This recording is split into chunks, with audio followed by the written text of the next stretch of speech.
He was ruthless, bro. He didn't care at all. He gave me his Facebook. He said, if I get out, I'm going to add you. But I don't think he made it, man. I really think he's gone. But anyways, that guy...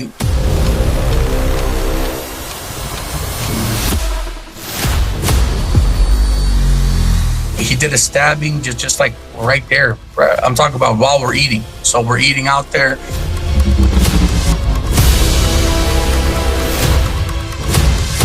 And everybody's just chowing down, eating in a section, and he just had enough with somebody else, and right from the back.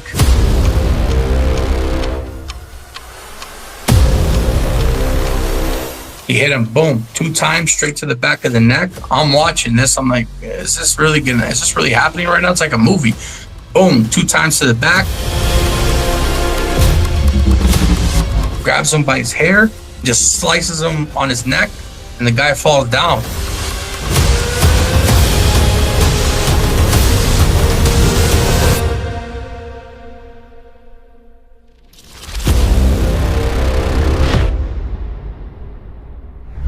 So, Don, let me ask you something. You know, you've been through a lot of things in your life, wild stuff. I know you were down there in Arizona, Maricopa County. What's one of the craziest things you've seen when you were down there in the jail in Arizona? Okay, so in Arizona, when I did some time in Maricopa County, you can choose. I mean, first of all, it's the worst sheriff of them all. He's Sheriff Joe Arpaio. He's well known for the worst sheriff that's ever lived. And now I think he has some charges pending over himself at 80-something years old. But anyways, he tried to humiliate all of us as inmates. He would have put pink handcuffs on us, wear pink boxers, pink thermals, everything pink, just to humiliate all the inmates. You can choose either to be in Durango or Tent City. Tent City, you're outside, so it looks like a campsite, but it's dangerous because everything's out in the open. And then Durango is inside, but still you have nothing to block, like nothing closes up. The doors are wide open.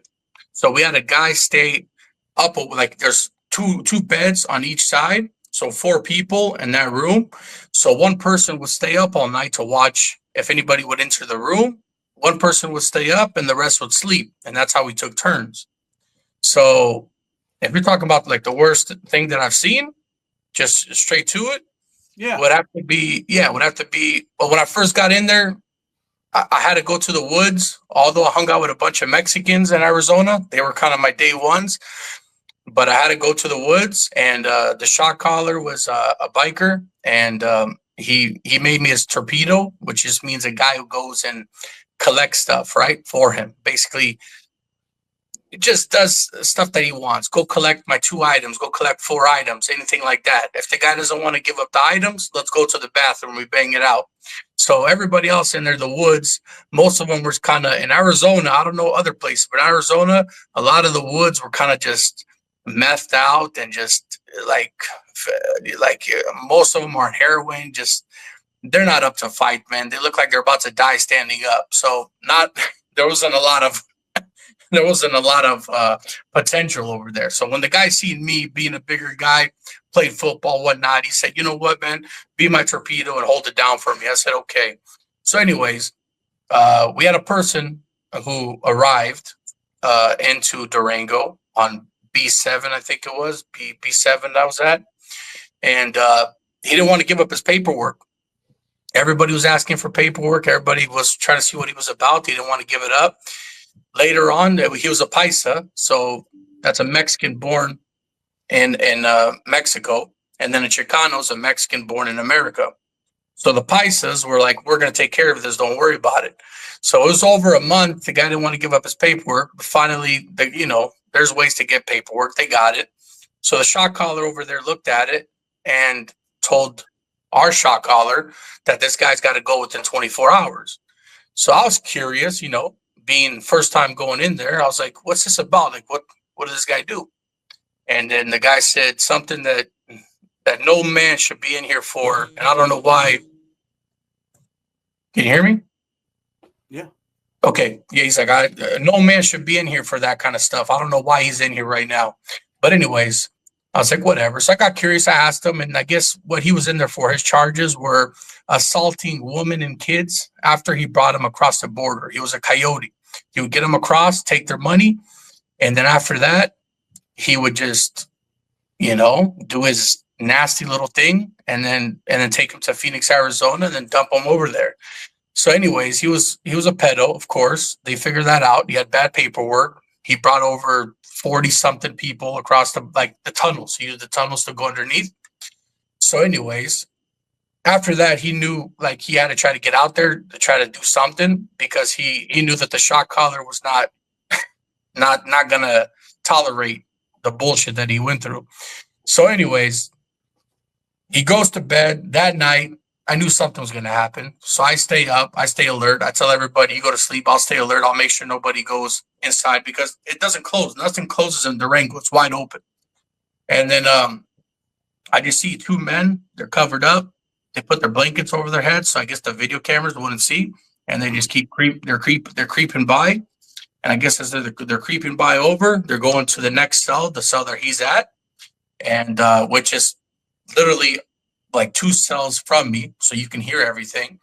And you couldn't hear any screaming or any yelling, but all I can hear is the like tuk, tuk, tuk, tuk, tuk, tuk, and then the cracking of the bones and like the like the I don't know how to explain it to you, but you can hear like they're going deep, digging down in his bones, and they're just straight going at it for a good couple minutes. And then after that, blankets over the head, and then they leave. So the next day, I see the stretcher come up. I knew what it was about. I don't know if he was dead or not. So they kept him open so people can look at him before they put the blanket over to cover him up. I've never seen so many stab wounds in a person in my life, man. This guy he got dismantled. I'm talking about dismantled from his face to his body to everything. You can see his bones.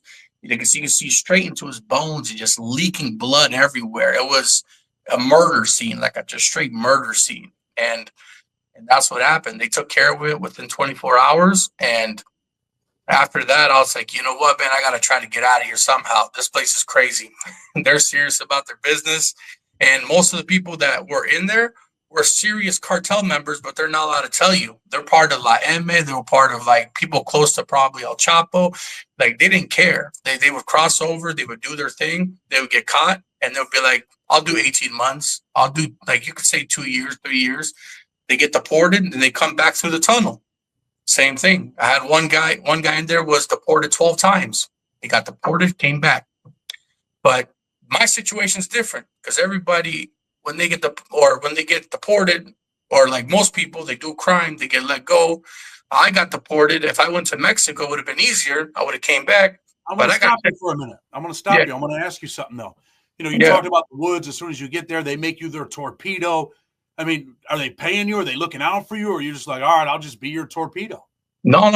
They take good care of you. Yeah, the shot caller will take you like you're his main guy. You're his main guy. If you're his torpedo, you're his main guy. So he sees everybody else, and it's the torpedo and the shot caller. That's it. So he tells you everything. Like nobody else knew that was going to take place that day. I knew about it. That's why I stayed up and stayed alert, just in case somebody came in. I would have to do most of the fighting. If the guys didn't want to give up the items, most of the times they did. It could have been anything. We fought over anything, man. Crackers, snacks, just anything in general that he wanted, that some guy owed, and money, of course. That was the number one. And it got violent every single time. Durango's violent, and the sheriff didn't care. The sheriff did not care one bit. He didn't mind. He wanted people to fight, and then they put you in this little hot box, which is super hot. I mean, it's already 130 degrees outside. So then you got inside there, it's like 140. So you're sweating, you're going crazy. And it's Arizona, summertime. You put you in this hot box. I had a friend, Francisco, in there. He came in at 400 pounds. He left at 180. He was peeling his skin. His skin would peel off. He had no money on his commissary. No money at all. So what do you eat in there? You eat the peanut butter in the morning and then a slop at night. How are you going to feed yourself with some beans and some rice that's been sitting outside for the past couple days? You can see the trays just sitting there. Sometimes they don't give it to you. You guys were bad today. You guys don't get nothing. So this guy's 400 pounds, eating every day, probably 4 or 5 times a day. And I was like, yo, Francisco, you lost a lot of weight. He was literally a buck 80 after going in at 400. How big were you, Mondo? How tall are you? You look like a big dude. I'm about 280, 6'1".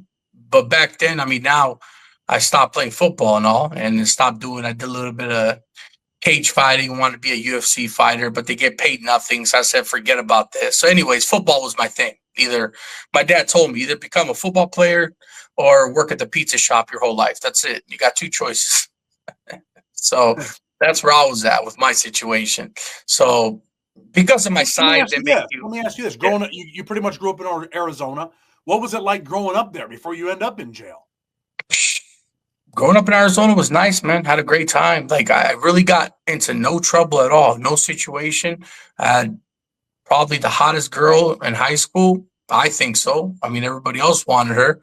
And not trying to be cocky, but I had the hottest girl, was happy, never went to no parties, no nothing, because I didn't need to. I had the hottest girl, just hung out with her all the time. Pizzeria, worked at the pizza shop, made good money, played football, girlfriend, home, and pizza shop. That's it. Like, stay out of parties, because there was a big pandemic. I guess there was a big situation in Arizona. There was a lot of heroin coming across Mexico. So everybody that was rich, the area that I was at was pretty well off.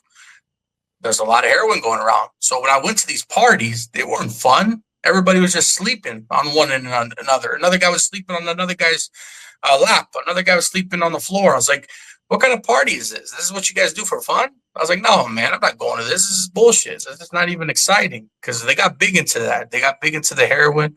It was like the black tar stuff, or the one that you huff on it and then whatever, you smoke it out of aluminum foil. Everybody was huge into that stuff. They started from somas to oxys to that stuff. So anyways, I tried to stay away from all that BS.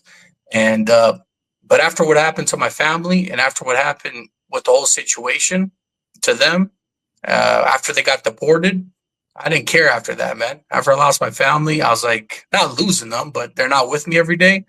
I just took a different route. That's when I started drinking, fighting downtown every single day. Got into like assault charges. Took a marijuana charge for a buddy of mine, which, whatever, man. I mean, he was going to do time. It would have been his fourth offense, but I took it for him because he said nothing was going to happen. But it affected my immigration. That's the problem of it. I took the charge, but later on, it affected me with immigration in the long run. You know what I'm saying? So it affects you with immigration, right? Tell the people where you came from. What country are you from? Yeah, Albania. I was born and raised in Albania, and the hospital of Tirana. So the main city downtown. That's my hospital. And they deport your family. What? They go back to Albania?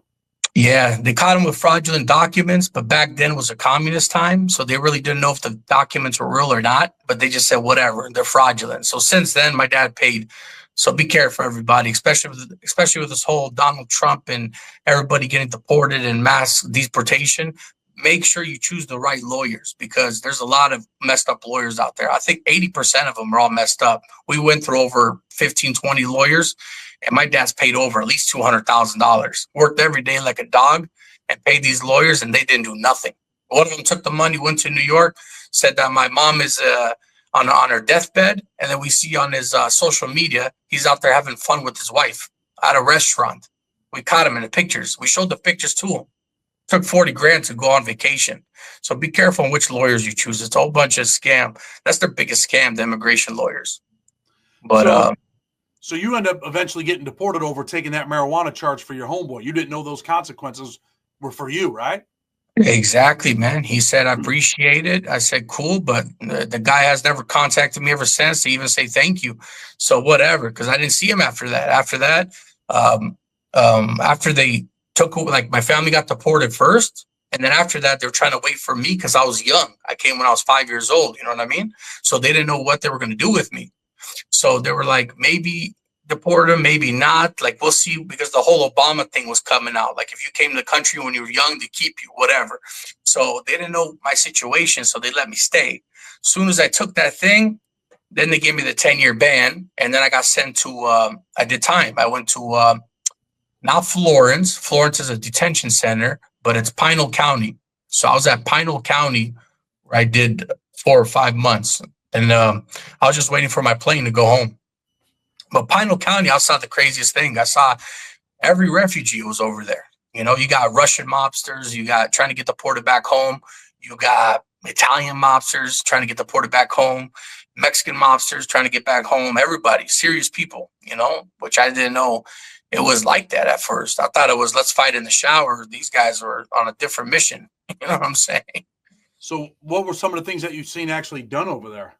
Pinal County was dangerous, man. But good thing I had a good guy by my side, Uncle Gretchy. I call him Uncle Gretchy. He used to speak to my uncle on the phone and said, "Don't worry, we'll take care of him." He says, "You remind me of my son." So basically, you know, and he liked Albanians. He's like, "You guys are loyal, so you stay with me." But if it wasn't for him, I would have got sliced up by these Cambodians because I played a game of basketball and I beat them in a game of basketball. So, you know, me being an athlete, I started getting mouthy, thinking I'm on the streets, right? So I'm like, yeah, I won. What's up? What you guys gonna do about it? Da da da. Trying to get cocky with it. So this Cambodian, he's already 20 years in the pen. He's trying to get deported back to Cambodia. He doesn't care. So he already has like a dagger ready to go, bro. A shank like bigger than my head. So he has it ready to go. And I didn't know nothing about it. So Uncle Gratchy got the word because I was in his room. So if something happened to me and me being in his room, it would have been on him kind of too, right? So he got the word for it. As soon as I hopped in the shower, this guy came with 2 other Cambodians to kind of slice me up. And then Uncle Gratchy came in the middle and he said, "Listen, man, it's not going to happen like that. You know, you got to go through us Russians," because he had 2 Russian buddies. And he's like, "We're defending him." He's like, "How you going to defend this guy? He just got here, blah, blah, blah. What you know about this guy? This guy runs his mouth, blah, blah, blah." He's like, "Listen, it's not going to happen like that. You guys are not going to do this. Not on my watch." So if it wasn't from him, that night I would have been probably stabbed up and who knows what would have happened, man. That guy was serious. That guy was serious, ready to go. So Pinal County was different. So for everybody who goes through the immigration process, they take you to a detention center. If you go to a detention center, you're good. You get to play basketball, play soccer. You're outside all day. It's like a camp basically. But they kept me because of all my charges for assaults. I had a lot of assault charges and a lot of stuff like that. So they kept me at like high level. You know what I'm saying? Like they kept me in at first when I came in there for the first 2 months, 23-1. I was like, "What's this 23-1? Never done that shit in my life." That was crazy. 23 hours in the cell and then like 30 minutes to get out to on the phone and 30 minutes to shower. So what was the most violent thing you've seen while you were in jail in the United States? Besides the stabbing over there in Durango, it was an El Salvadorian. He was from El Salvador. He was gonna die. He told the guys, "I'm gonna die if you guys send me back with all the tattoos I have on my face and everything that I'm known for. As soon as I hit the airport, I'm dying in El Salvador. Like I don't want to get deported." So he didn't care, man. The El Salvadorian guy, he was ruthless, bro. He didn't care at all. He gave me his Facebook. He said, "If I get out, I'm gonna add you," but I don't think he made it, man. I really think he's gone. But anyways, that guy, he did a stabbing just like right there. I'm talking about while we're eating. So we're eating out there. Anyways, we were on the tables and everybody's just chowing down, eating in a section, and he just had enough with somebody else. And right from the back, he hit him, boom, 2 times straight to the back of the neck. I'm watching this. I'm like, is this really happening right now? It's like a movie. Boom, 2 times to the back, grabs him by his hair, just slices him on his neck, and the guy falls down. And then just kept stomping him until the guards came. And then they shot up with those beanie bags that they hit people with, and then the smoke bombs and all the stuff over there, and then mace everybody to get them on the floor.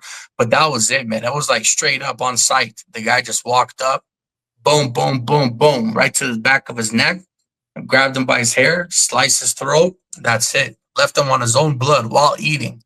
On the guy's birthday, too. Like, straight savage, man. On the birthday, Like the guy was gonna have like he made his whole cake and everything ready to have like a party at night. He had a mooch, like or hooch. He had mooch or hooch, whatever it's called. I forgot the name. But he had all that ready to go and trying to celebrate his birthday. And it was just the guy didn't care. He was gonna die anyways. So he got taken away after that. And that was probably the most ruthless thing I seen in the States. You know what I'm saying? Then I told you, then I went back, then I got sent to Albania, right? Let's talk. Hold on. Let's talk a little bit about Albania, right?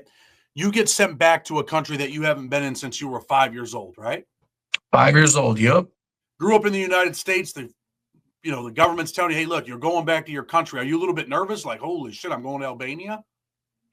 Nervous. I don't even know where I'm going. They said Albania. I had to actually look at the map.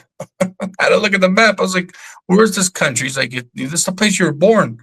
It's like, I don't know nothing about no Albania. I'm American. I was like, no, you're not, buddy. That's why I got mad at it was a Chinese guy. He was my deportation officer. So check this out. So I kind of swung at the deportation officer, which put me in there at the 23-1, because you're not supposed to. But he kept me in there. And they actually kept me in there for like 4 or 5 days, no food, no nothing, just because I took a swing at him, just because he tried to tell me, why don't you go back to Albania? Because I had to sign paperwork. And he was like, just trying to be arrogant. He was like, why don't you go to Albania? Albania is a beautiful place. It's part of Europe. It's got good food, good people. Why don't you go back to it? So then I was trying to be, not cocky, but I was trying to just tell him how it is. I was like, why don't you go back to China? China's a beautiful place. I mean, America owes a lot of money to China, and you guys are well off, and you guys are good. So why don't you just go back to China then? He's like, well, you're in that chair, and I'm in this chair. And I was like, so who cares? You're Chinese, and I'm Albanian. He goes, no, I'm American. I was like, go fuck yourself. So I swung at him. Of course, the guards got me right away, threw me in there, and then try to punish me with no food, no nothing for 4 days, whatever. And then they got me a new deportation officer. But that's how they are. So everybody, if you get, and it's like, I mean, he just signed yesterday for a mass deportation thing, Donald Trump. So everybody, that's going to be a lot of people a lot of people are going to get deported. So be careful, man. Make sure you have something in the system to protect you. If you don't, like some kind of paperwork, if there's nothing in the system, they're allowed to deport you right away. You got to get something inside there for ICE to let you go, because ICE will not let you go if you got nothing pending. So that's one thing. And at that time, I had nothing pending. Nothing pending. I didn't know anything. I didn't know how the laws worked. Now I do. And I got sent right back, bro. They got the flight ready. There's another funny story to it. So, my name being Armando, which is a Mexican name, they had me hop on the bus, but somebody told me I was going to get released. They like to play games with you, the officers. That's how they are. They play games with you. So they go, you're going to get released. I'm like, where? He's like, we're going to take you back to Phoenix. I'm like, all right, so I'm not going to get deported? He's like, no, you're going to go back to Phoenix. So I got on the bus thinking that I'm going to go to Phoenix for my uncle to pick me up. And the guy looks at me, and then he goes, Armando? And I'm like, yeah, ¿cómo estás? Da, da, da, da, like trying to speak to me in Spanish. I go, no, bro, I don't know that stuff. Like, I'm Albanian. And he goes, what are you doing on this bus? I said, I guess I'm going to Phoenix. He's like, no, man, this is the bus to Mexico. I'm like, what? So they're literally about to take me to Mexico. They called the bus around. The bus had to come back and brought me back so I can hop on the other, it was like another bus to go to the airport. But that's how it was. And literally they tell you, you can go anywhere you want, but you can't stay here. I was like, are you joking? Is this a joke? They go, wherever you want to go, we'll deport you. You just can't stay here. That's crazy. Do you not speak the language? You're going back to the country at that time. Do you speak the language or no? Bro, did not speak the language at all, which got me in a whole bunch of problems because people came in there with this accent, and then when they see that, well, they came there speaking fluently. I got an accent, and then I don't know the laws. I don't know how it works out there, but everything is strict. So that's why I made that mistake, which we talked about, how I gave my last name. I was at a coffee shop. I gave my last name, and that led to the blood feud. That led to my situation where I almost got killed. You know what I'm saying? Let's talk about that, right? Were your family influential over there? Were they political? Why is there a blood feud with your family and other people? And so check this out. So my uncle, like he was extorted when he was young. So when he was young, it was a coffee shop, bar or whatever, and he got extorted by a big mob back in Albania. It's really well known. Um, should I say? Yeah, I guess whatever. It's all over the news, anyways. But the prime minister in Albania, his name is Berisha, and the big mob back there, their name is Berisha. Any Albanians watching this, you know who I'm talking about. So Berisha is like, he's like Sammy the Bull. This guy has like 30 kills, 40 kills, and he just got released. Like, how do you get 30, 40 kills and get released? So this person's really well known and actually that's kind of like a picture of him. And you can see his whole article, like 2 murder suspects and everything. So, and then this was a news article in Albania that they put about me and my family, and it's an Albanian, but it's translated saying that like my father was attacked, Artur Lako was attacked, and they recommended for the nephew to come. So they told my dad, we need the nephew so my uncle. I'm the nephew, they want me. They don't care about the kids, the females, they don't care. They want the nephew. So they tried to go after my father. My father wasn't having it. They're like, where's your nephew? I was hiding, bro. I was up in the mountains. I was up in Shkodra up there, and I was at hiding, trying to hide from these people. And they left. They left, and then they decided to go on their way. But it all leads to my uncle, who was going to get extorted that day. And he said, come back tomorrow. I'll have the money for you. But my uncle's a hothead. He got deported from all kinds of countries. Italy, Germany, whatever. But finally, now he's doing good. He's in America. He opened up restaurants and he's well off now, right? That was his last country. His last country was America for him to get his shit together. But anyways, he told him to come back tomorrow. And then 3 guys came in to try to collect the cash and just shot him up right there at the restaurant. Said, I got no fucking money. How about this? Boom, boom, boom, boom, boom. And one of them is paralyzed. So it's not this guy, of course. But one of them is paralyzed, and that guy who's paralyzed has been trying to get this blood feud ever since. So now I go back home. Well, I don't go back home. I get deported by marshals. Like when you get deported, you have these, I don't know if they're marshals. I don't know what to call them, but I guess police officers or immigration officers or whatever. But they go with you on the plane. So they strap you up. You're handcuffed. Your legs are handcuffed. Your legs are shackled, your arms are handcuffed, and you're between 2 marshals, and then they have guns, and you literally just stay like this the whole entire time. You don't move. And Albania is a long flight. We're looking at 18 hours. So 18 hours, I'm literally just like this, not moving, not nothing, no speaking, no nothing. And then I arrive to Albania. I go through a depression, anxiety kind of thing. I don't go out. I'm talking about 6 months. I don't go out. I just stay inside. Let me stop you. Let me ask you about the process, though. You get off the plane, you're in Albania. Do you go through like customs? Are they asking you all kinds of questions? Do they just accept you? I mean, how does it go for people that don't? Good question. So if you came to America when you were young, what happens is they don't know nothing about you. So they're going to keep you there. So they wanted to keep me there for a couple months in Albania in custody to figure out who I am. I said, bro, I was born in the hospital, Tirana. And they're like, we have no paperwork on you. We have nothing. We don't even know who you are. And then because you left when you were so young. So if you know people, they'll let you go. Like, you know what I mean? If you know people, and it's like Albania at that time was a country where you can have guns and all kinds of stuff in the car. And if the police pulls you over, you give the officer $40, $30, he'll let you go. He'll be like, I don't see nothing. You guys can go right ahead. You know what I'm saying? So anyways, the people, my uncles, my people, well known. They have casinos, they have hotels, they have a lot of stuff. So they're like, let this guy go. They gave the guards a couple of dollars and they released me. He already did time in the States. Now he's going to do 3 months here. It's like, bro, let the guy go. Like, we're his family.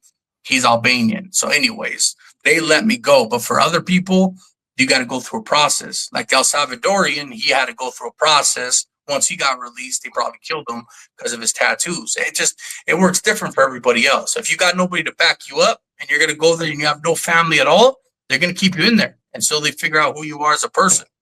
So, but the American officers, they leave you alone. Like The American officers, as soon as you touch Europe, they leave you alone. Or as soon as the bus sends you to Mexico, they're done. Their job is done. They're finished with what they got to do. So, anyways, with my situation, I didn't know you're not supposed to give up your last name to anybody. So I just go to a local little coffee shop, and after staying inside for like 6 months, depressed, don't know nothing about Albania, can't speak the language that well. You got everybody. You know everybody in Arizona. That's your playground. That's your area.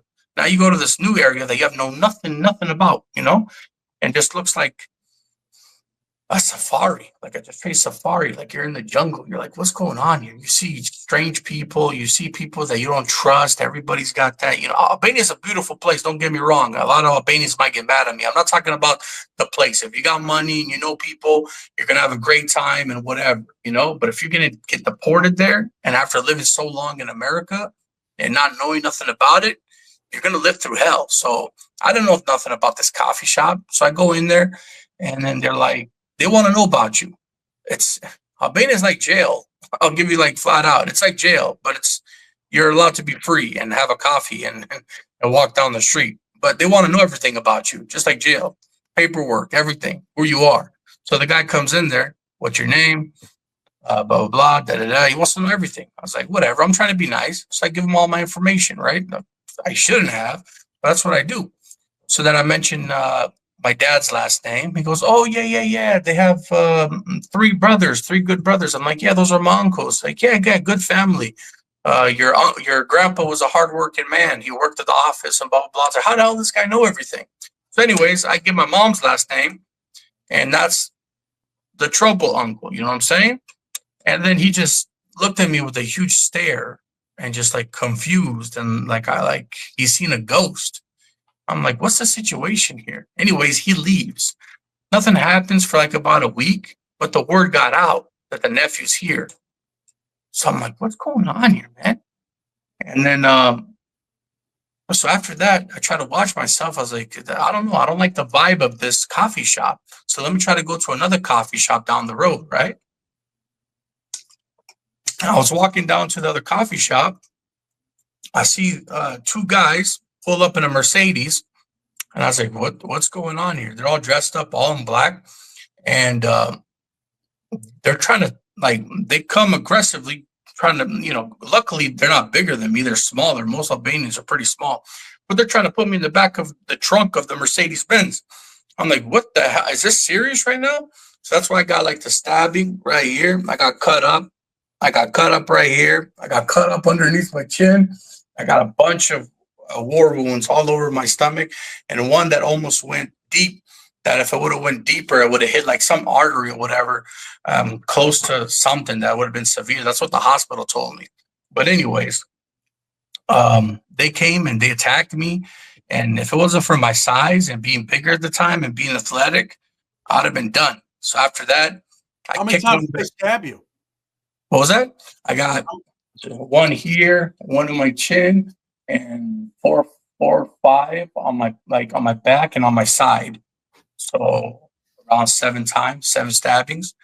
And then I think you can see one on the top of my head right here. Boom, right there on my head. And I got the back of my head too. If I show you that, it's crazy. It's a bunch of stabbings. So I just saw blood. How'd you get away? How'd you get away? That's it. I mean, they're 2 small guys. I just saw blood everywhere. After that, I blacked out. I threw kicks. I threw punches. I did everything I can. I didn't care about a knife after that. I saw a path to go to the side. So there's like a bush or whatever. So I jumped over to try to go across that fence. They jumped too to try to come and grab me. So I'm like running. They're coming after me. I'm swinging. They're slicing me. I'm like, what the hell is going on here? Who are you guys? And then that's why I got the paperwork right here. This is the general. He's the chief. Probably people know his last name, but Basha, Agim Basha. That's the guy that saved my life. So that's the police that pulled up. They saw the fight. They saw them trying to attack me. And then they kept me in, they threw me in the van. They threw me in the police van. I didn't know it was a police van because in Albania, they say police, but some of them are just like unmarked. So I'm like, shit, they got me. I'm like, now I'm in another dark vehicle I don't know what's going to happen. I was like, I'm done. I'm finished. They're like, no, no, no, Polizia, Albania. And I was like, oh, okay, I'm from America. I don't know. You know what I'm saying? They're like, how do you know these people? Very bad people. And then they spoke a little bit of English. And I said, Nunca di, I don't know. Like, I don't know who they are. I don't know nothing about them. Anyways, they took me there. They kept me there for about a week. I had nobody's number. I had my mom's number, my dad's. I had nobody's number. Like, it's a weird Albanian number. It's long. So I'm like, I don't know anybody's number. They said, who do you want us to call? I was like, do you guys got Facebook or something? So finally, they let me use one of their internet. I got on Facebook. Was it Facebook or MySpace? I believe it was Facebook. Yes, yeah, Facebook at the time. So, anyways, I contacted a cousin of mine. And I told them where I was. I was in Hemar. So they're like, so they sent me to Hemar jail. Anyways, to make the short story short, there's a lot more to it. But anyways, my father comes, picks me up. The next day, they told the uncle, the uncle that's involved in this mess. Told him the situation. I told him that I told the last name. He said, why would you do that? Are you stupid? You don't give out, you don't tell nobody nothing. You mind your own damn fucking business. I said, I don't know nothing about this shit. Uncle, I don't know what the hell I'm doing out here. He said, you got to go, man. You got to go. We got to get you out of there. So it's all in the report, everything, man. I don't like people lying and making up stories. I got the reports and everything, but we paid I paid like a good friend of mine. I said, would you do a favor for me? He said, yeah, I will. So his name is Davis Jacobs. If he hears the story, thank you for saving my life, brother. But anyways, he came down for vacation. You know what I mean? And when he came down there, me and him kind of look alike, but not really. But we look kind of alike. And at that time, they really didn't care that much. Like, people are buying fake passports and going through Luxembourg, from Luxembourg to America to wherever they want, and they were letting people go. You just pay the person at the terminal. But anyways, this one's realistic because it has the stamp of him coming in and the stamp of him going out. So right here, here's the proof that I got. That's his ticket. This is 12 years old now that I've been in Canada, 12 years. This is the ticket that I used to get to Canada. And right here, it got denied. They denied me for it. Because when I was going through the terminal, they caught on. One of them says, this is not the person. This is not Davis Jacobs. This is somebody else. You know what I'm saying? So what I'm trying to get at is my uncle trying to get me out of there. Once he heard the story, once he knew these individuals were after me, he paid the cash. He said, whatever your friend needs, we'll take care of him, blah, blah, blah. But take the passport and leave. You got no other choice. So when I got denied, when I got blocked up over there, I did it wrong. I'm supposed to go to Luxembourg. From Luxembourg, I'm supposed to go to Canada. But I picked the wrong one, and I went through France, Paris. Paris is the worst place to go. Super patrol everywhere, immigration, police officers everywhere. It's impossible to get by. So the only thing that got you to jail in France? France. No, yeah, Paris. Yeah, in Paris. So you're in Paris, and you go to jail there in that country. I go to Paris in a detaining center, detain you just to see is this really you or is it not? You know what I mean? But I knew the guy's everything. I knew his social. Me and him grew up. We were best friends, right? So I knew his social. I knew everything. So I gave all the correct answers. And then afterwards, he released me. He says, come back tomorrow. That's why this is denied. He said, come back tomorrow and you're going to take the next flight because this other flight is gone. I'm sorry for the whole situation. I'm sorry for what happened, but the passport looks a little bit different. I was like, yeah, I gained weight. After football, I gained a little bit of weight. That's the only problem. But you got to understand that before then, I had another flight that I had to color my eyebrows a little bit, color my hair. Like I had to get some stuff done to make it look exactly like the passport. You know what I'm saying? So that's what I did. Like I got all done up and everything to kind of make it look super realistic like him. The next day, got on the plane, and the person that caught me was just so the immigration ambassador, the person that works for the American embassy. Me and him got along perfectly well. He said, "You're Davis Jacobs. I'm sorry for everything, and whatever. Like we're gonna let you go." This lady, she was from Pakistan. She was the one that was like, "No, It's not him. He's lying. This guy's either Albanian, Romanian, or much. I don't know how she knew it. Like, she's very intelligent, very smart. They even told her when I got to Canada that how did this guy trick you guys? But she got it right. So she probably got a promotion or something or whatever. But anyways, she figured it out perfectly well. But I guess the main guy who works for the American embassy, he didn't figure it out. He thought I was Davis Jacobs. And if you look it up, we don't really look alike, to be honest with you. But whatever. And then what I want to know is what happens that day. You get on the plane. Do you make it to Canada?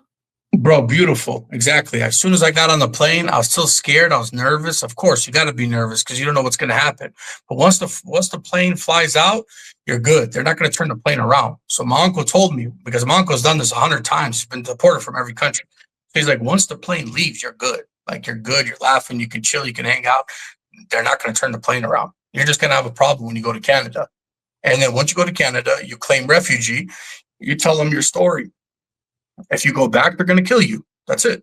And that's what everybody in Canada is here for anyways. Majority of them are like Arabic because they're Muslim and they can't go back because they're Catholic and they might get killed in their country, whatever their situation is. You know what I'm saying? So majority of the people here are on refugee asylums. You know what I'm saying? So everything was good. And I was about to just get past. Okay. But one thing Davis didn't tell me, Davis got a charge. He got a charge in the States for like steroids, for selling steroids. So when the officer looked at it, he goes, "You don't look like the passport." And I'm like, "Listen, buddy, I had a problem in Paris. The same guy told me the same bullshit. It's me. Like, please don't waste my time. I got my girlfriend here. She's supposed to pick me up and I'm supposed to go to Toronto." He goes, well, hold up. He goes, "Okay, this is you, no problem. We're not going to say anything, but you're not going nowhere." I was like, "What do you mean, man? I'm not going nowhere. This is the officer in Canada." Okay, so I made it to Canada. And he looks at me, he goes, "You caught a charge in the States." I said, "What charge are you talking about?" He's like, "Yeah, you caught a charge." And yeah, and he's like, "You got a charge. You don't know what charge it is?" I was like, "No, I don't know what charge it is." Like, what? He's like, "How do you not know your own charges?" He's like, "But anyways, it doesn't matter. We're gonna deport you." I was like, "Deport me where?"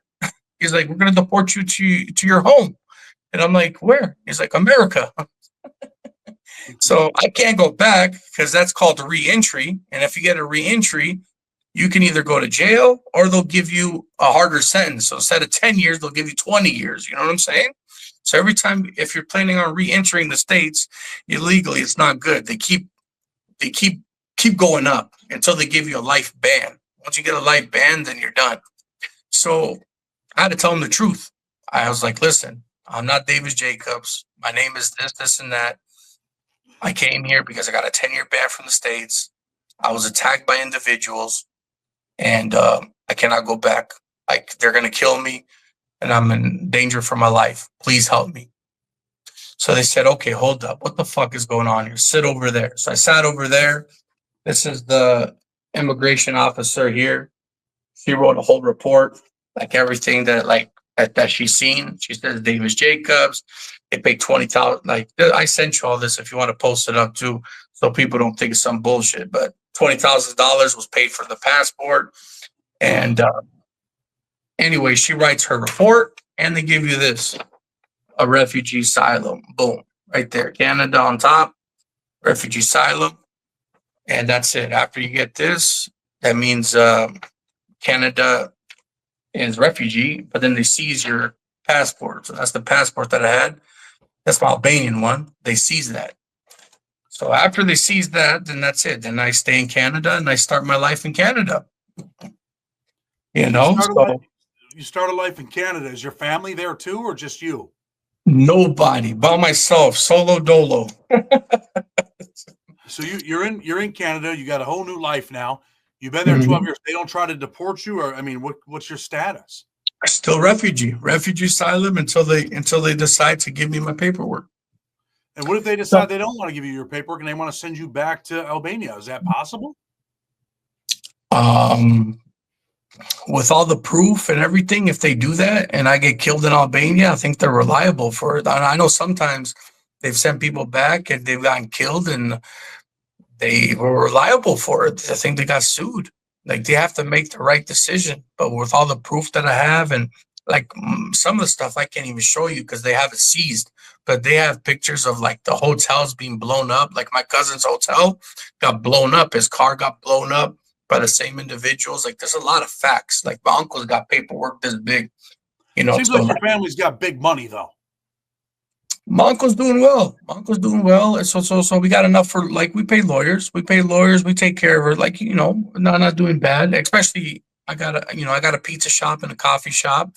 As long as you're paying your taxes in Canada, you're doing well. They don't like to deport people. Canada is safer than America when it comes to immigration. They bring a lot of people in. They like to help out a lot of individuals, as long as you're doing the right thing. But of course, when I came here, I did some time too. Like I told you about the Exeter Road. Like, I went in there.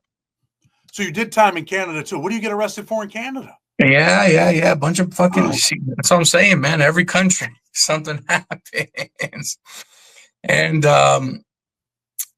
Germany as well, but that was like a couple of days, so that's not even worth it. But here in Canada was me and my girlfriend. I met a girl.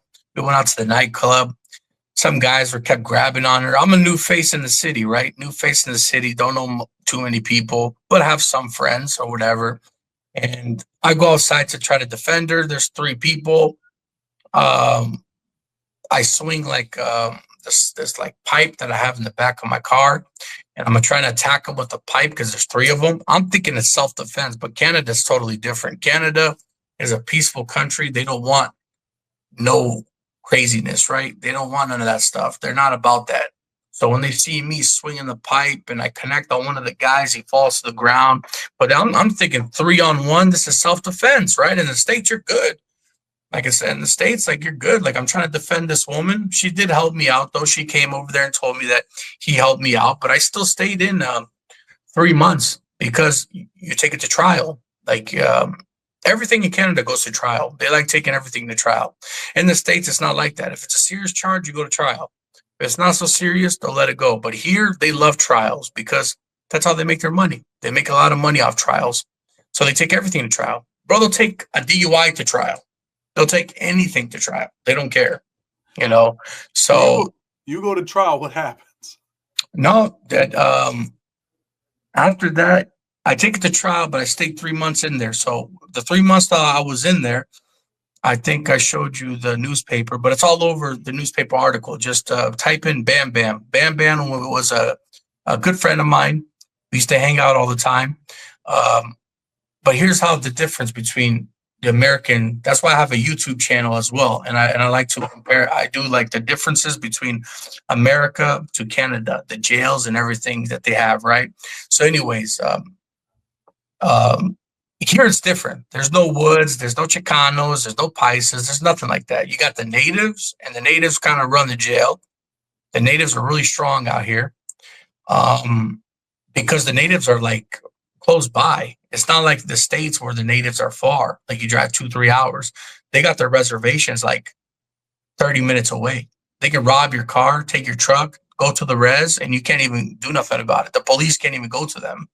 You know what I'm saying? They got to contact their sheriff, and they got to do all this stuff. It's a whole different thing. So anyways, the natives kind of run the whole range over there in Exeter Road. And Bam Bam comes in one night, and he's telling the police, stop. Like, this, that's the worst thing about this jail. The food is good, no problem. But the CEOs, they have a lot of situations with them killing inmates. Like, they will attack inmates. They will brutally attack you, hurt you, and they won't stop. So people were hearing Canada. What was that? This is in Canada? The cops will beat you to death over there? This is Canada, man. They will beat you to death. They don't care. They will not care. Maplehurst, Exeter Road, Windsor Jail. If you're a dick to the COs, they don't care. They will beat you to death. So that's what they're known. Look it up. I mean, if they look it up. 3 killings last year.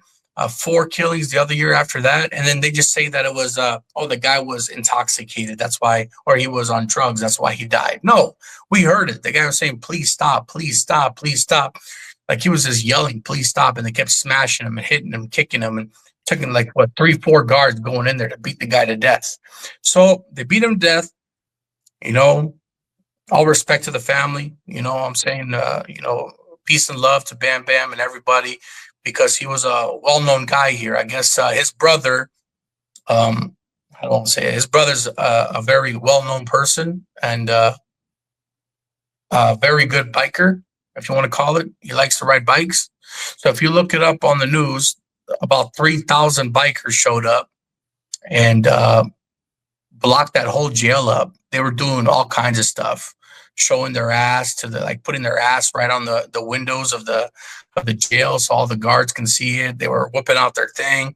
They were fucking spinning out, doing donuts with their bikes. They were waiting for anybody to come out. Nobody came out. This was like a 4 or 5 hours just humiliating them, and nobody even got out to do anything.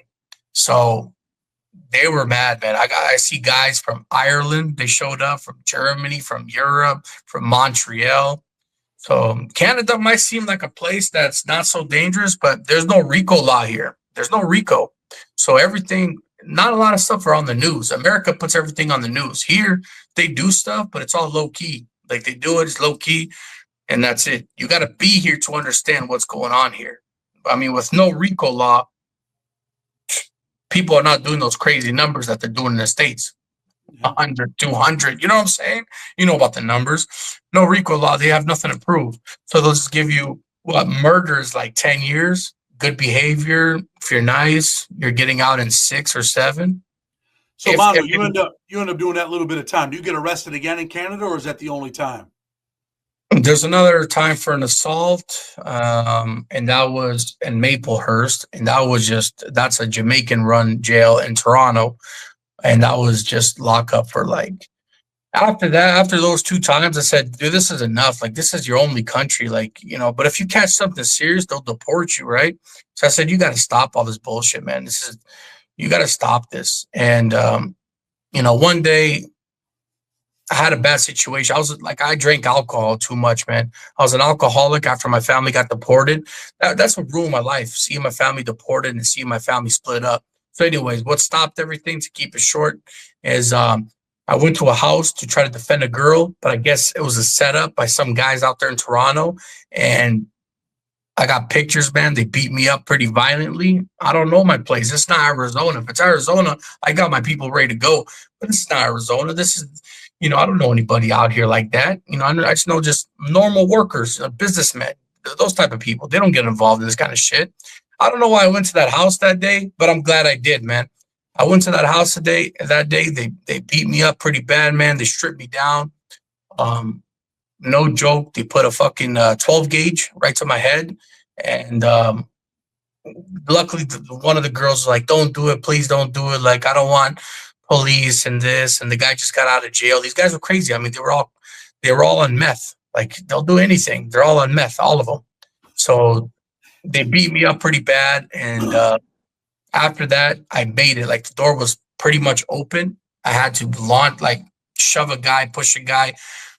After that, I stopped. After that, I stopped drinking, stopped going out. My dad always told me after 9 o'clock is the devil's night. And if you're drinking the devil's piss, then something bad's about to happen. So I stopped doing that. I took his advice. Never went out after 9 o'clock. Stopped drinking alcohol. And that's how I got to open up my business. And I own a pizza shop, own a coffee shop now, and got into crypto. And now I'm trying to get into the whole YouTube world and telling about my story, because it's a lot of people thought it was unique. I didn't think so. They're like, no, man, it's different than other people's. Like, you should try to do something. So anyways, that's basically it, man. After that, I'm glad I went to that house that day. Good thing I didn't die. Good thing he had nothing in the chamber, and he was stupid and didn't know that he had nothing left. But that could have been the end of it, So yeah. Where's your father at? Is he in Albania? Is he in Canada? No, now they all got so it's all good now. Right now, I mean, they've done their 10 years. It's been 12 years. So he got sponsored. He got sponsored by my brother, because I got 2 brothers and a sister.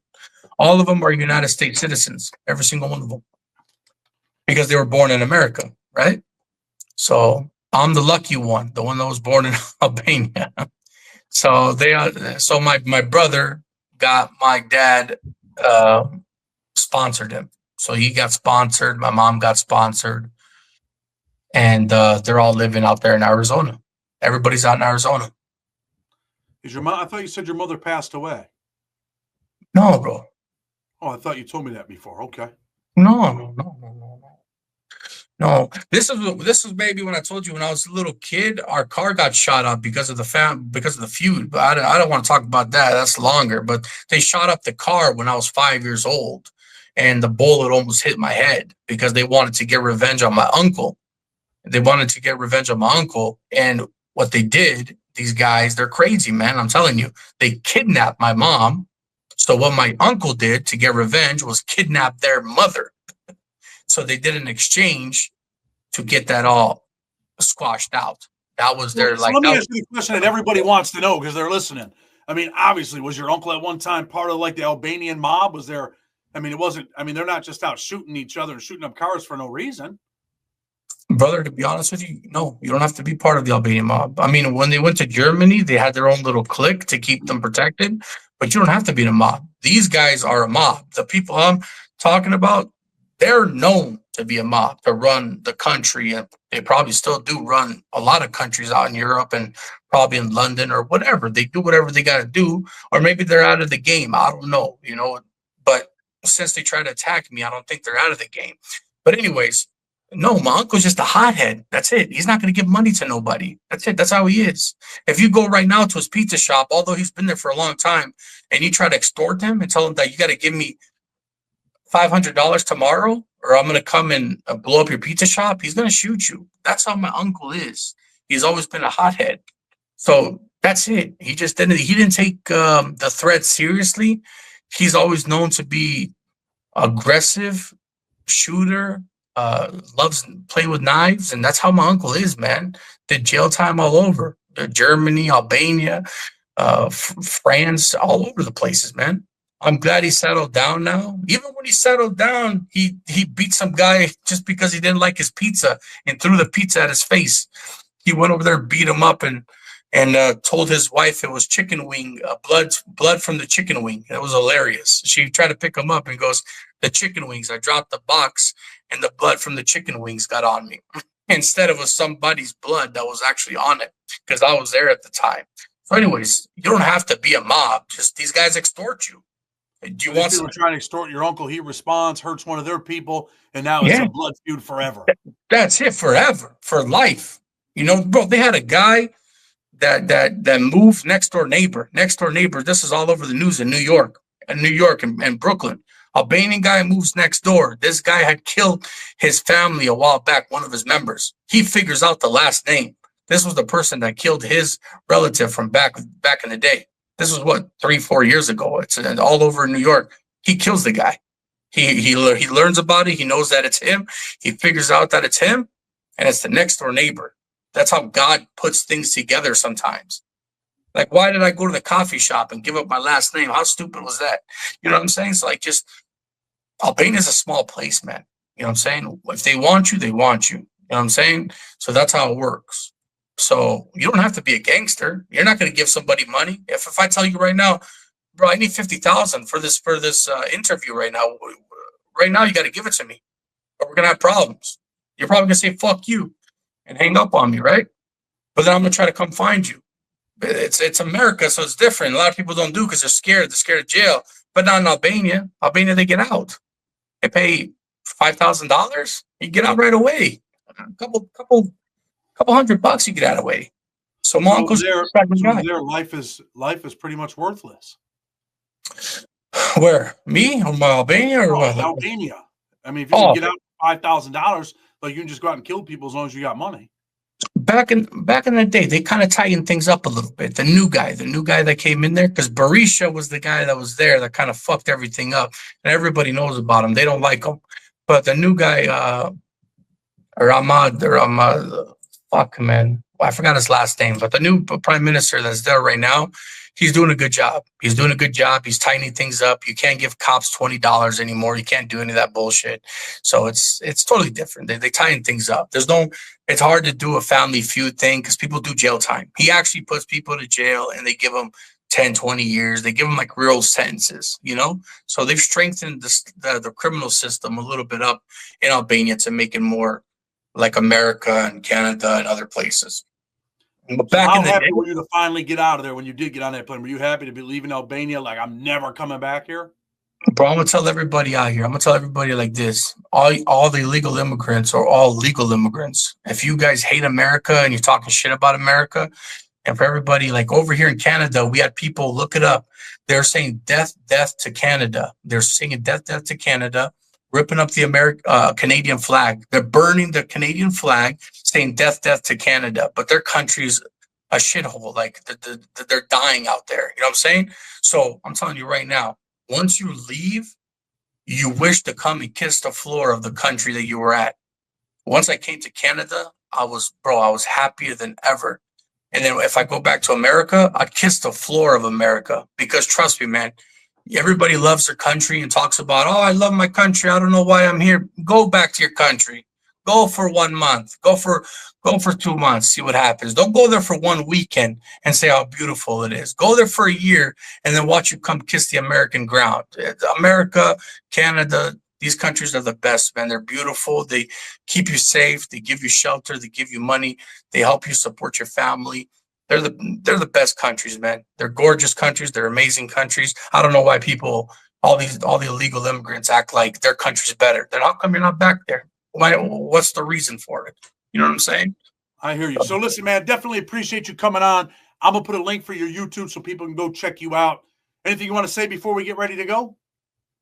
Thank you for everybody listening to the story. I don't know if it's fascinating or not, but that's what I went through in my life. And, thank you for giving me the opportunity to get on Blood on the Razor. Everybody commented like, you're an amazing guy, bro, typing me back and forth and giving me the chance. Not a lot of people will let the unheard be heard, so I'm a person that was unheard. You gave me the voice to talk about it and let people know. And hopefully some immigrants out there, whoever you are, with this whole mass deportation thing, if you have any questions, hit me up on it. I got a lot of answers to your questions because I've been through it all. 35 years struggling with the immigration system. So like I said, man, hopefully everybody can join back with their families. I just want that one family dinner, bro. I had that one family dinner 15 years ago. I never had it before. So I like seeing you when you're out there in the Buffalo Bills game. You're out there with your family, enjoying your time. Bro, that's what I miss, bro. I've been 15 years alone. Family. It's all about family, guys. Stay together, stay true to your family, love your family, and love the country that you're at. Okay, I'm gonna tell you that right now. Love the country that you're at. There's no better country than America and Canada. You know what I'm saying? It's the best countries out there. Don't let anybody tell you otherwise. Well, listen, brother, I definitely appreciate you coming on. I'm gonna tell people, if you like what we're doing, you already know, hit that like button, hit that subscribe button. With respect, Blood on the Razor Wire TV. Until tomorrow, we're out.